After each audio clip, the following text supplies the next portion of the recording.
Queridos hermanos, sean todos bienvenidos a este estudio teológico llamado En los negocios de mi Padre.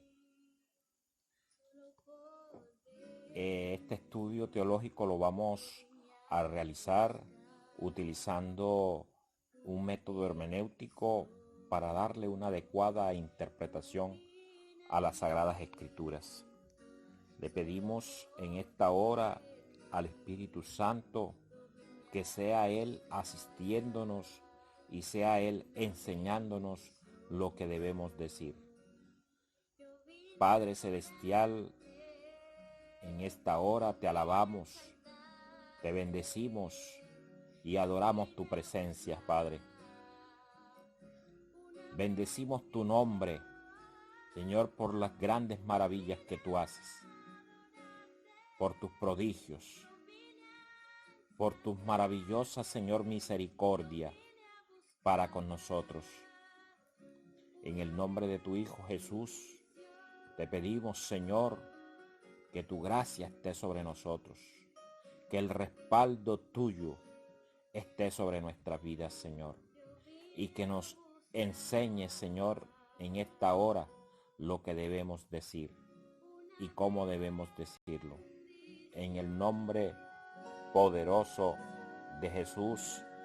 Amén y amén. Bueno, mis hermanos, como les dije, el título de este estudio teológico se llama En los negocios de mi Padre. Los invito a buscar en sus Biblias en el Evangelio de Lucas, capítulo 2, versículos del 41 al 52. Vamos a leer la bendita palabra de Dios en el nombre del Padre, en el nombre del Hijo y en el nombre del Espíritu Santo. Iban sus padres todos los años a Jerusalén en la fiesta de la Pascua, y cuando tuvo 12 años, subieron a Jerusalén conforme a la costumbre de la fiesta. Al regresar ellos, acabada la fiesta, se quedó el niño Jesús en Jerusalén, sin que lo supiesen José y su madre. Y pensando que estaba entre la compañía, anduvieron camino de un día, y le buscaban entre los parientes y los conocidos. Pero como no le hallaron, volvieron a Jerusalén buscándole. Y aconteció que 3 días después le hallaron en el templo sentado en medio de los doctores de la ley, oyéndoles y preguntándoles. Y todos los que le oían se maravillaban de su inteligencia y de sus respuestas. Cuando le vieron, se sorprendieron. Y le dijo su madre: Hijo, ¿por qué nos has hecho así? He aquí tu padre y yo te hemos buscado con angustia.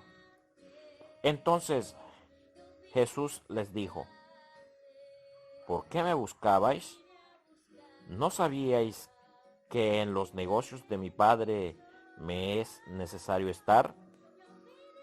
Mas ellos no entendieron las palabras que les habló. Y descendió con ellos y volvió a Nazaret y estaba sujeto a ellos. Y su madre guardaba todas estas cosas en su corazón.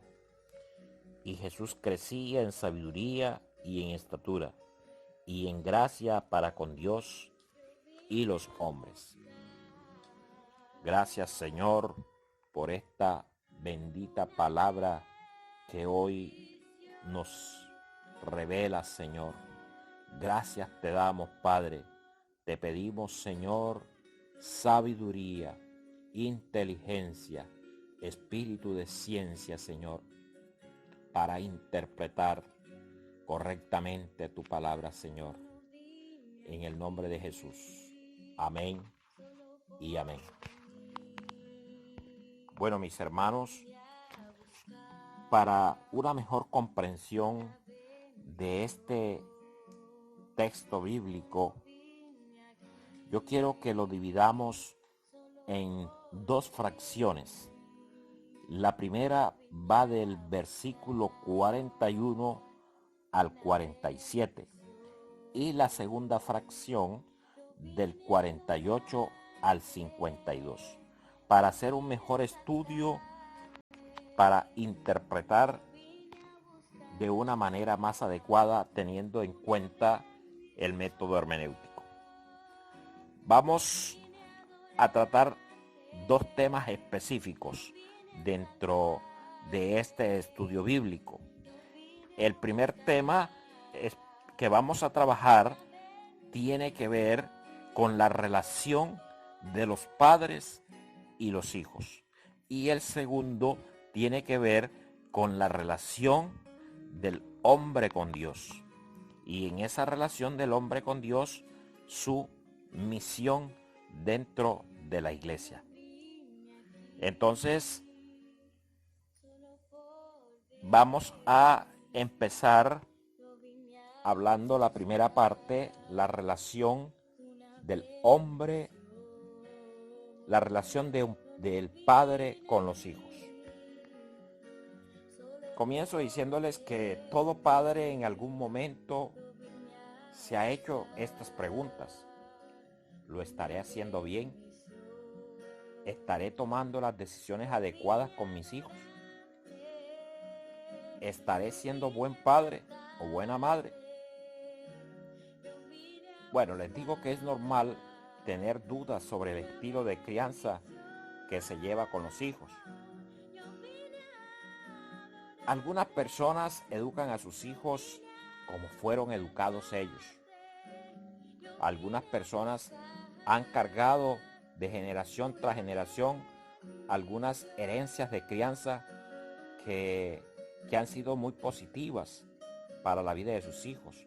Otras han sido muy negativas.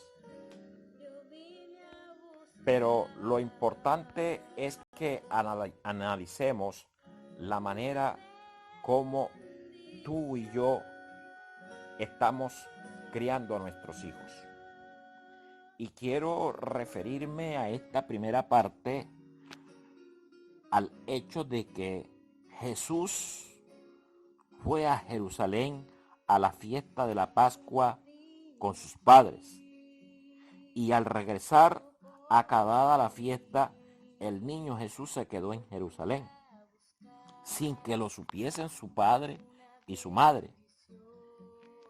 Y ellos pensaban que él estaba entre la compañía, entre los que iban de camino a casa.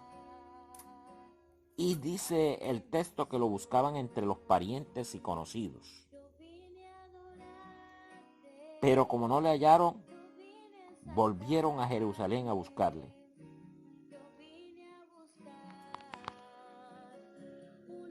Quiero decirles que la manera como tú enseñes a tus hijos es determinante para el estilo de vida que ellos van a llevar cuando sean adultos. Quizás el tipo de relación que tú y yo hayamos tenido con nuestros hijos sea una relación de autoritarismo o de un padre negligente o de un padre permisivo o de un padre democrático. Ese padre autoritario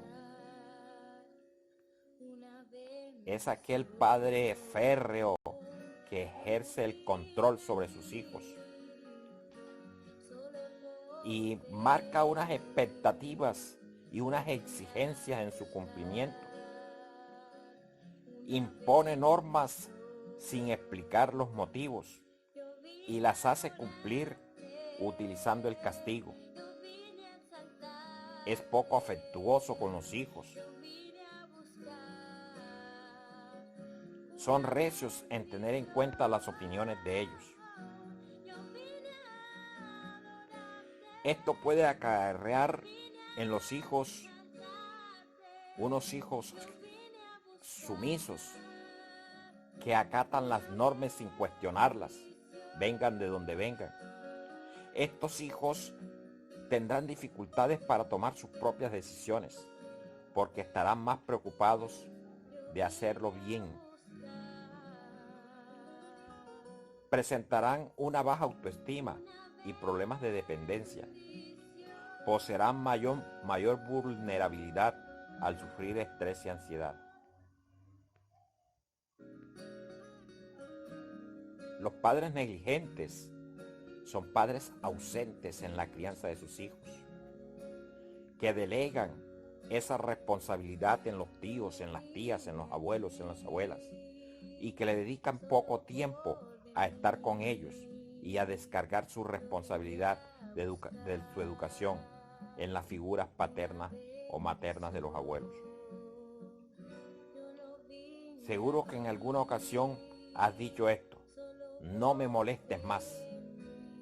El cansancio, los problemas y los hijos demandan atención, facilitan que la paciencia se agote y se digan estas cosas.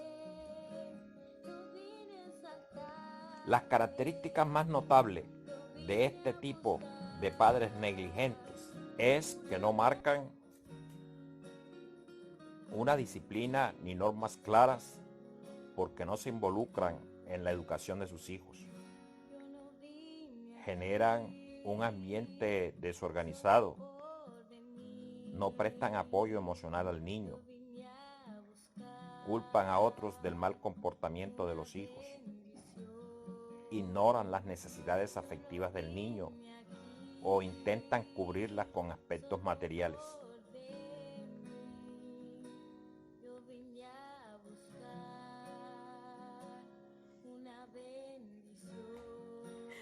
Los hijos de padres negligentes se vuelven hijos impulsivos, no respetan las normas, se ven involucrados en conflictos y en discusiones, tienen una baja autoestima y poca empatía, presentan un bajo rendimiento académico.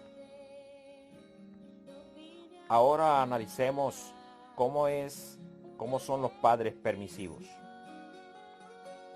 Los padres permisivos son aquellos padres a los que les cuesta hacer cumplir las normas y acaban cediendo a los llantos y rabietas de los niños.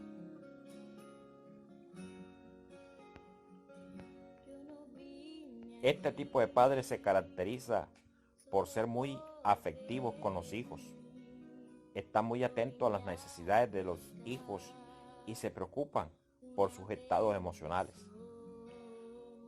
No marcan las normas y prohibiciones claras para garantizar la seguridad y la rutina de los hijos. Son extremadamente flexibles en la aplicación de las normas y consecuencias educativas ante el incumplimiento de normas.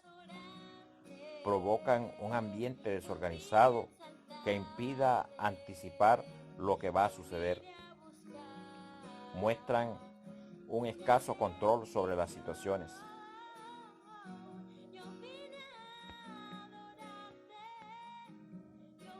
Los hijos de este tipo de padres se tornan hijos impulsivos, dominantes y rebeldes. Muestran poca capacidad para persistir en las tareas. No cumplen las normas ni en casa ni en la sociedad,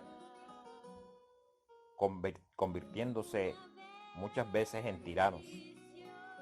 Tienen baja autoestima y baja tolerancia y se frustran con facilidad. Ahora vamos a ver el último tipo de padres, los padres democráticos. Los padres democráticos son aquellos que fomentan la responsabilidad y la autonomía de sus hijos. Marcan una expectativa adecuada y velan por que se cumplan. Dan muestra del cariño y de amor hacia sus hijos y están pendientes de sus necesidades. ponen normas claras y aplican consecuencias educativas de forma consciente y firme. Practican la escucha activa con sus hijos y alimentan una buena comunicación con ellos. Este tipo de padres democráticos genera en sus hijos seguridad en sí mismos, fortaleza en la toma de decisiones, persistencia para alcanzar sus metas, buenas capacidades para relacionarse con las demás personas y practican valores como la empatía, el respeto y la responsabilidad. Una vez que hemos analizado estos diferentes tipos de padres, como el padre autoritario, como el padre negligente, el padre permisivo y el padre democrático, vamos a analizar estos diferentes tipos de padres a la luz de la palabra del Señor. Y vamos a buscar en el libro de Levíticos, capítulo 6, versículo del 12 al 14. Dice así la bendita palabra de Dios.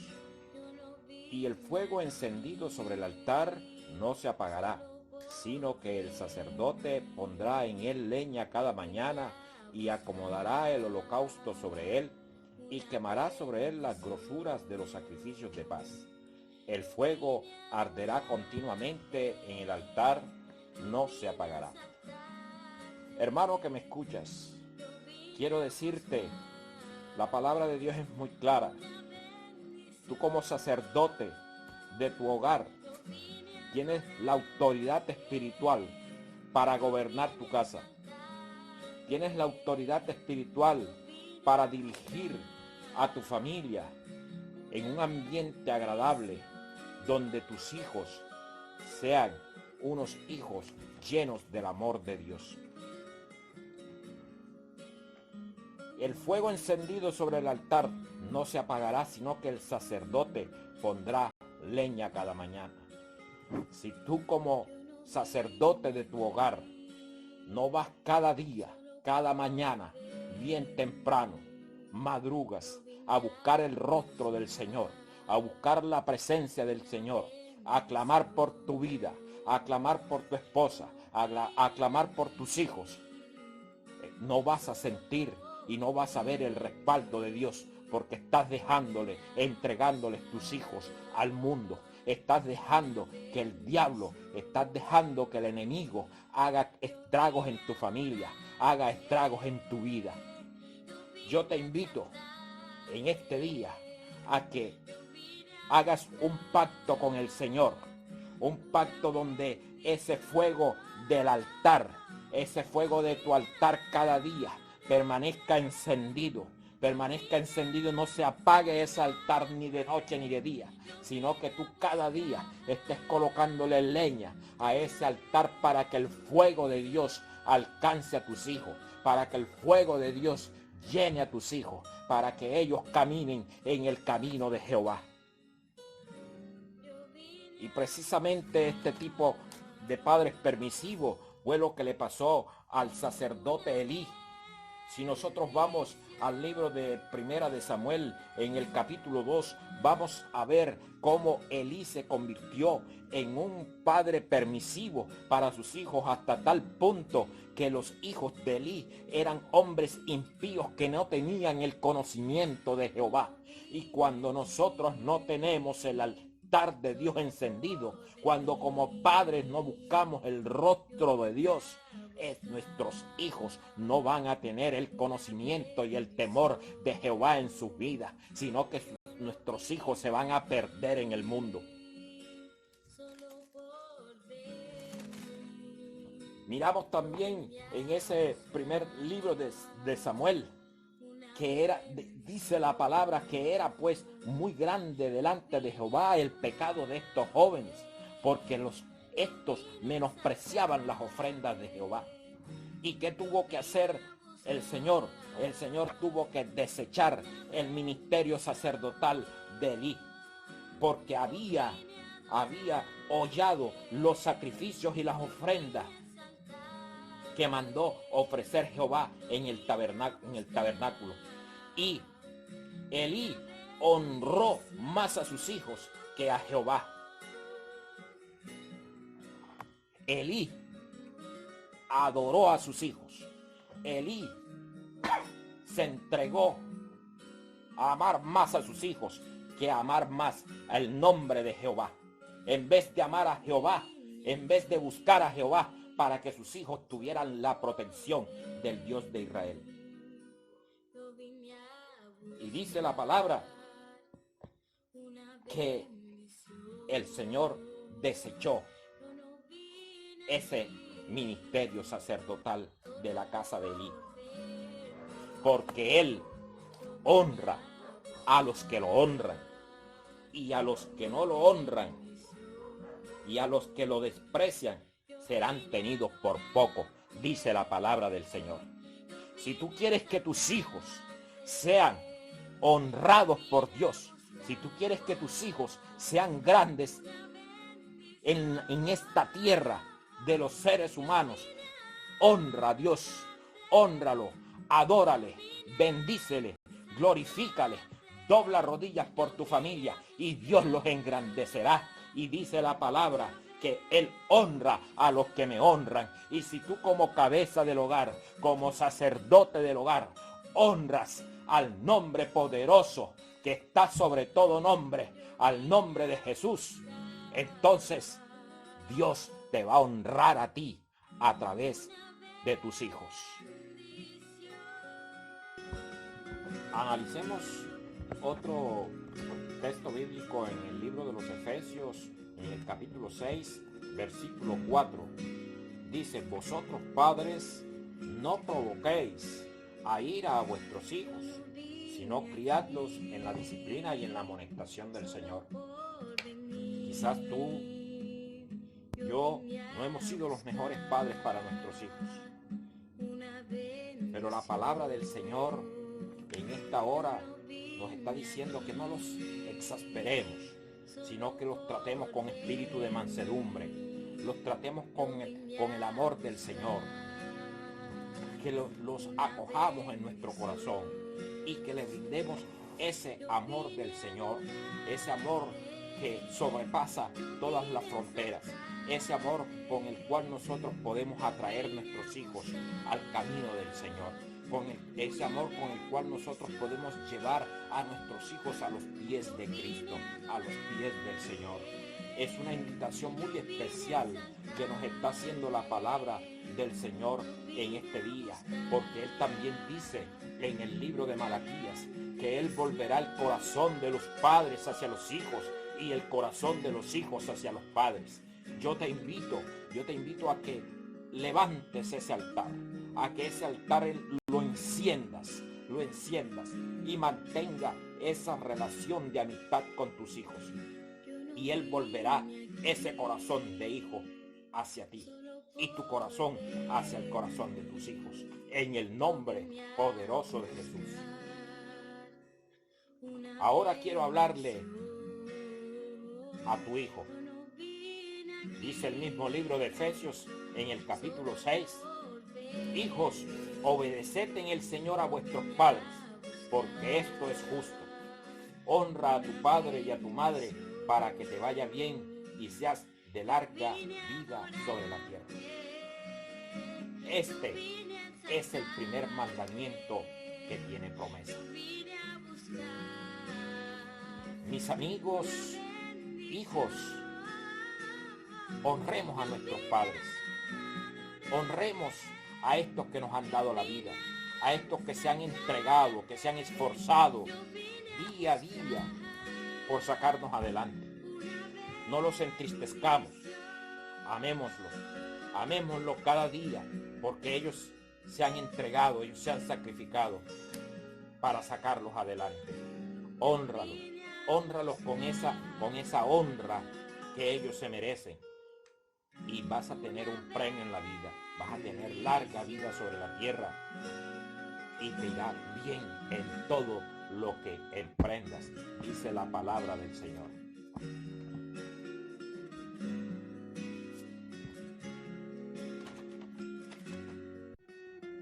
Bueno, ahora vamos a analizar el contexto general del libro de Lucas y quiero centrarme en las dos partes.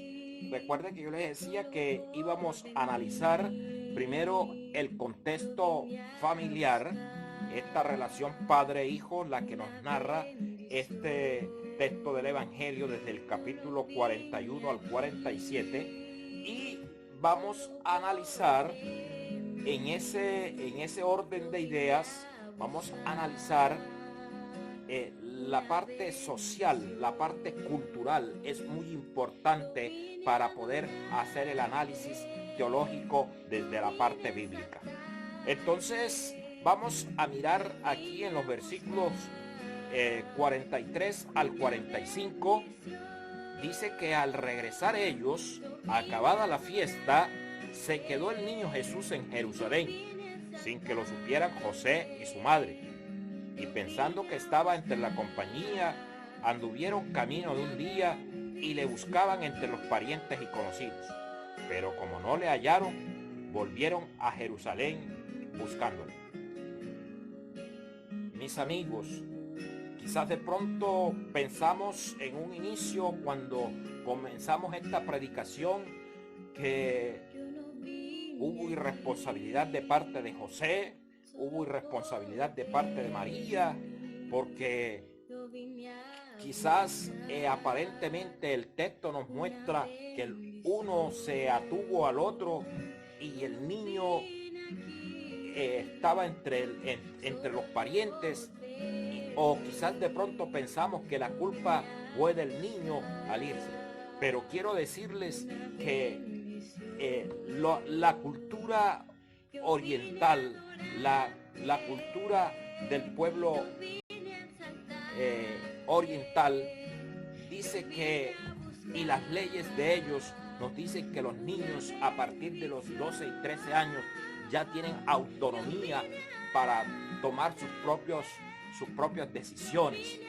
Entonces, dado esto, entonces se cae todo concepto errado que pudiéramos tener al respecto para decir que María y José fueron irresponsables, o que el niño fue irresponsable al quedarse y no obedecer a sus padres en ese momento. Entonces, quiero que tengamos muy en cuenta, para seguir analizando este texto bíblico, esta parte cultural que es importantísima para nosotros poder comprender y hacer el análisis hermenéutico de este texto bíblico.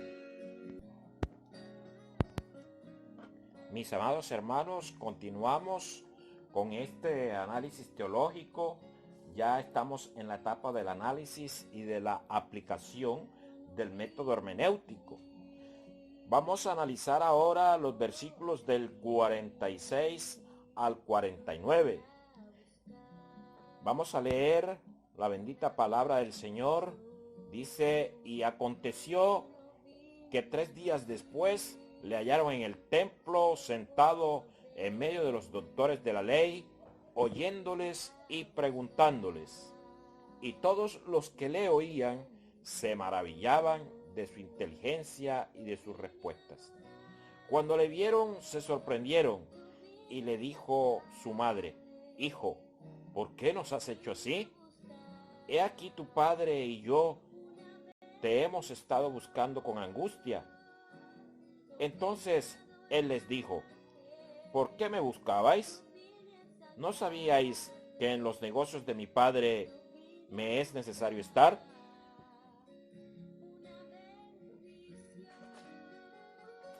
Jesús vino a llevar a cabo una misión. Y quiero que analicemos este texto dentro de este contexto con mucha dedicación.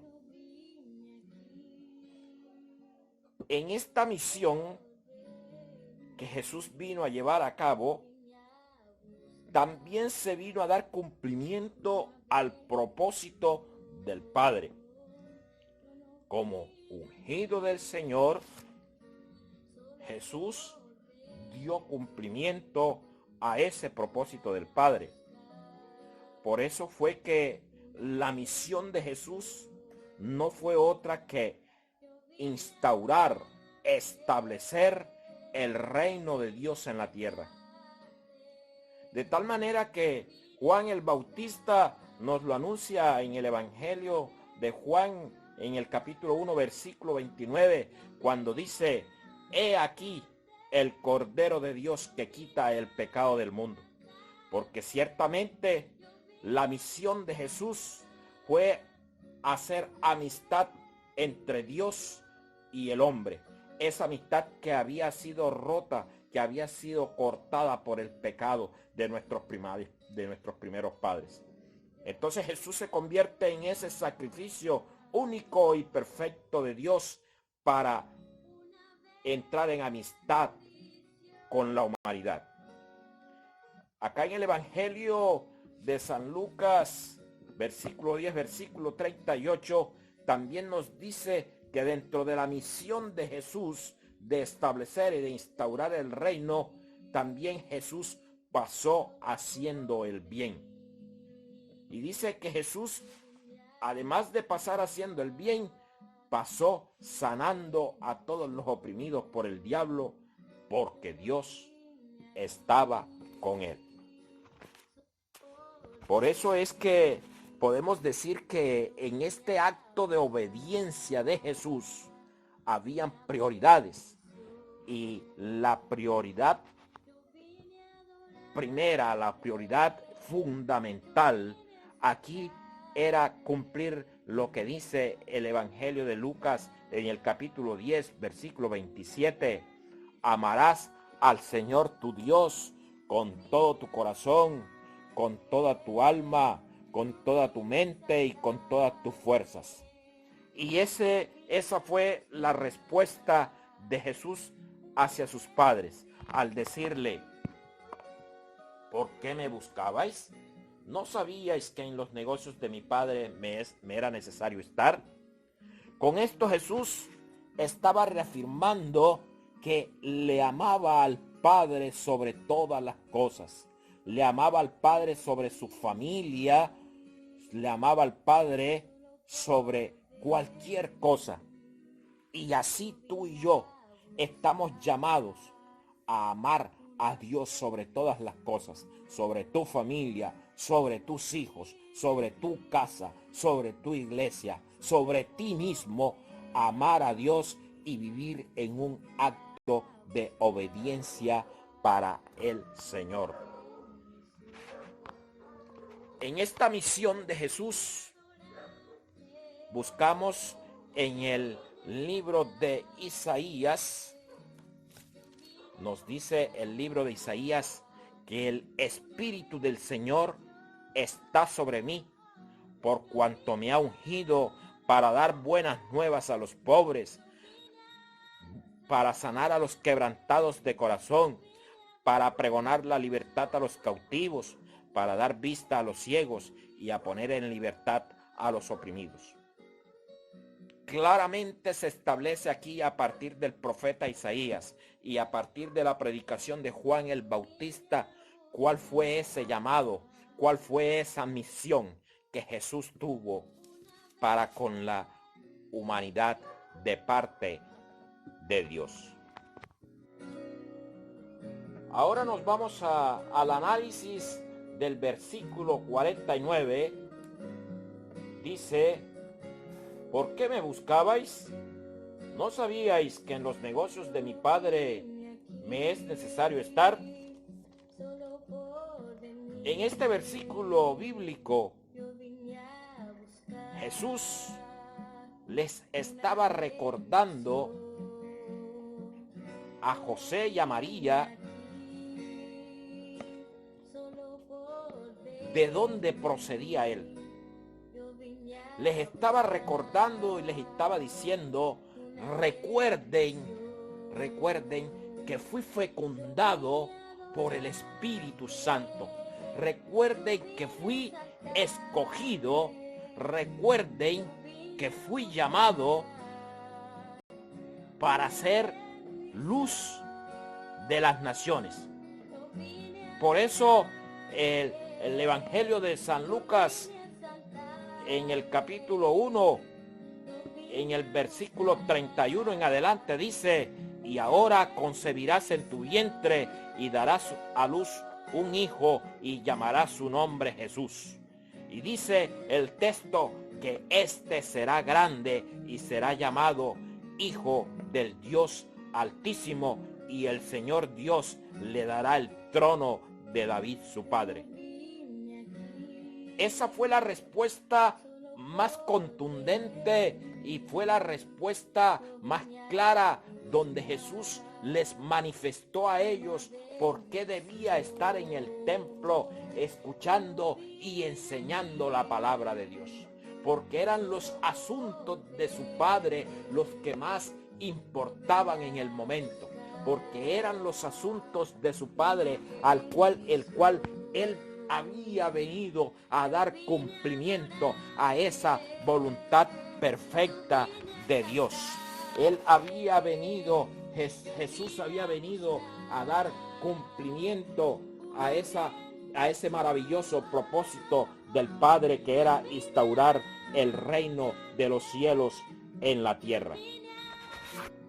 Ahora bien, en este texto bíblico en ninguna parte se nos dice que Jesús rechazó a José y a María, sino más bien que él estaba reafirmando la misión para cual él había sido traído a este mundo. También en el Evangelio de San Mateo, en el capítulo 12, versículo del 46 al 50, nos narra también un acontecimiento cuando ya Jesús había iniciado su ministerio, y el texto nos narra que Jesús estaba predicando en un lugar y llegó su madre y sus hermanos y le dicen: Jesús, están aquí tu madre y tus hermanos. Y Jesús, extendiendo las manos sobre los discípulos, le dijo: ¿quiénes son mi madre y mis hermanos? ¿Acaso no son aquellos que hacen la voluntad de mi Padre que está en los cielos? Ese es mi madre y mi hermano y mi hermana, el que hace la voluntad de mi Padre. Con esto no estaba diciendo Jesús o rechazando, ni con el texto del versículo 49 no estaba rechazando ni a José ni a María. Al contrario, estaba diciendo que el reino del cual había él venido era el reino del Padre, que lo había engendrado a través del Espíritu Santo. Y además de eso, estaba diciendo que José y que María habían sido obedientes a la voluntad de Dios. María, al aceptar la voluntad de Dios y dejarse embarazar del Espíritu Santo para ser ella la portadora del Salvador del mundo. Y José ocupó también un papel muy importante, porque José vino y se desposó con ella para que ella no fuera apedreada, porque las mujeres en ese momento de la historia que salían embarazadas sin haberse casado eran apedreadas. Y José, al amarla tanto, el Espíritu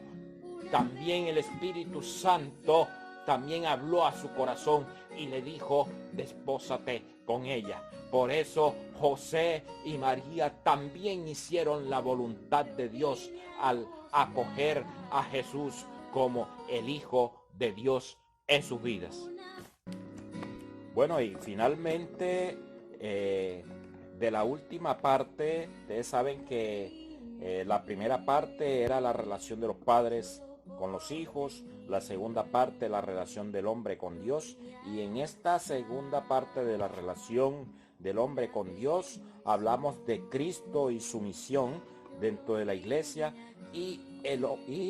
nos corresponde ya la última parte de este análisis teológico sobre el hombre y su vocación y el propósito con él, pero en la iglesia. Entonces vamos a leer aquí el versículo 46 dice el versículo 46, y aconteció que 3 días después lo hallaron en el templo sentado en medio de los doctores de la ley, oyéndoles y preguntándoles. Vea qué importante es el templo. El templo ocupa un lugar muy importante donde se predica, donde se enseña, donde vamos a formar iglesia, donde edificamos iglesia y donde se forman las iglesias domésticas. Es el lugar donde se forma una familia cristiana, donde se forma ese primer núcleo social.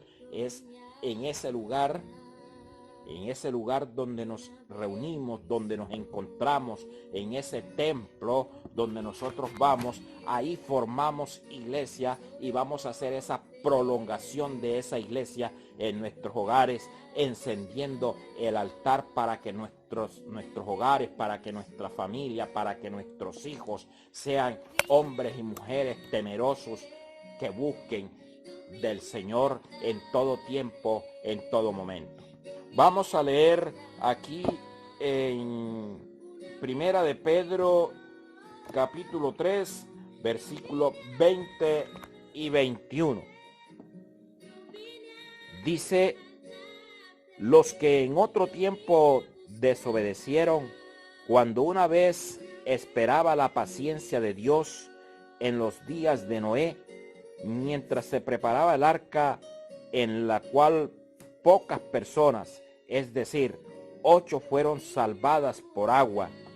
El bautismo que corresponde a esto ahora nos salva, no quitando las inmundicias de la carne, sino como la aspiración de una buena conciencia hacia Dios por la resurrección de Jesucristo.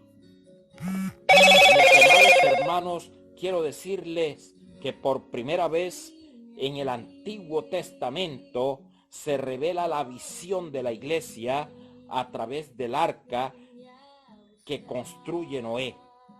Esta se constituye en una señal de los actos de salvación de Dios que más adelante se llevarán a cabo en la iglesia de Jesucristo.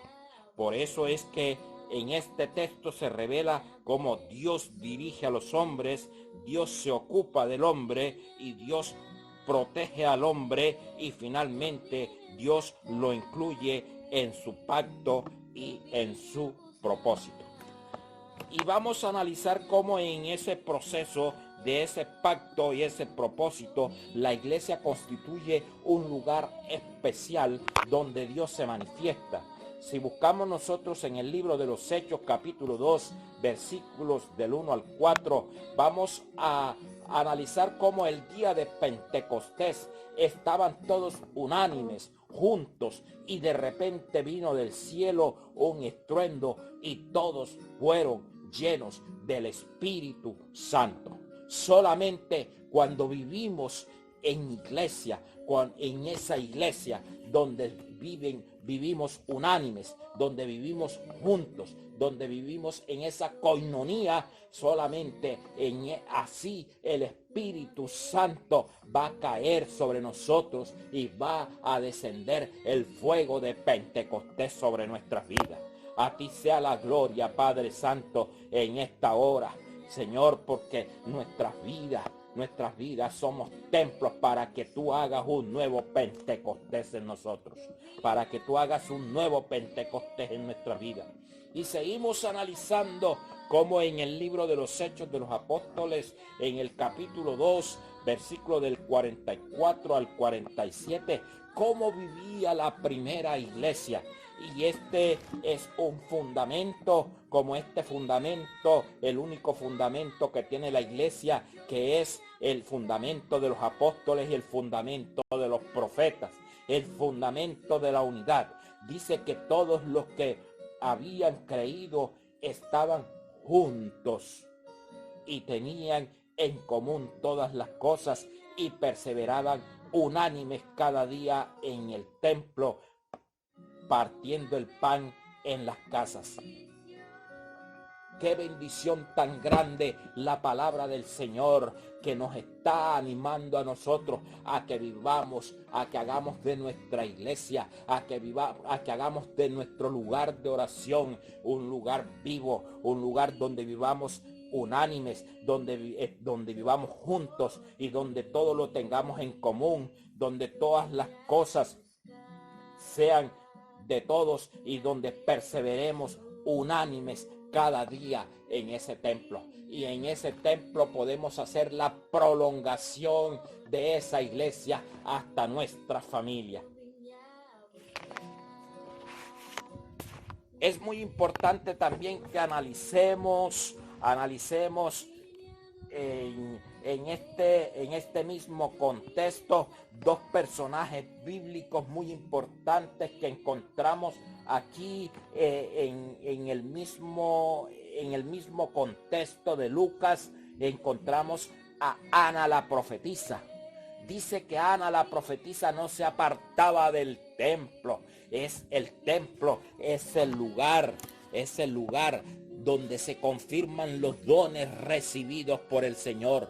El templo es el lugar donde nos formamos en la fe.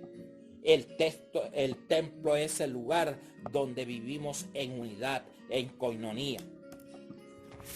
Y Ana la profetisa, dice la palabra del Señor, que les servía de día y de noche con ayunos y oraciones. Encontramos aquí una mujer intercesora, encontramos aquí una mujer guerrera, esa mujer guerrera que Dios está reclamando. Eres tú, ese hombre guerrero que Dios está reclamando, que dice que servía de día y servía de noche, servía con ayuno, servía con oraciones. Esa mujer guerrera, y dice que hablaba a todos del niño y a todos los que esperaban la redención de Israel.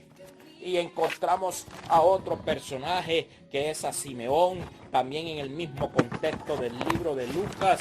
Vamos a encontrar que a Simeón se le fue revelado por el Espíritu Santo que no vería la muerte antes que viera al ungido del Señor, y movido por el Espíritu Santo fue al templo y tomó al niño en sus brazos y bendijo a Dios diciendo: han visto mis ojos la salvación.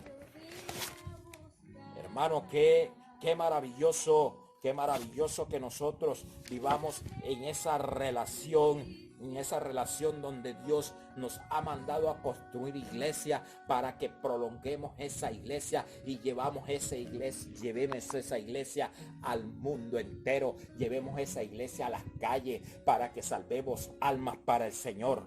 Dice en el libro de Jeremías capítulo 1: antes que te formé en el vientre te conocí, y antes que nacieses te santifiqué y te di por profeta de las naciones. El Señor a ti y a mí nos ha llamado a ser profeta de las naciones, a vivir en esa unidad de iglesia, a llenarnos de esos dones del Espíritu Santo, a vivir de esa gracia del Señor, a llenarnos de esa llenura del Espíritu Santo, para que tú y yo llevemos la palabra del Señor a todos los lugares del mundo, para que nos convirtamos en esos profetas de las naciones. Y dice el Señor en su palabra que te ha puesto en este día sobre naciones y sobre reinos, para arrancar, para destruir, para arruinar y para derribar. En el nombre de Jesús hemos sido llamados para ser anunciadores con autoridad y con poder de la palabra del Señor.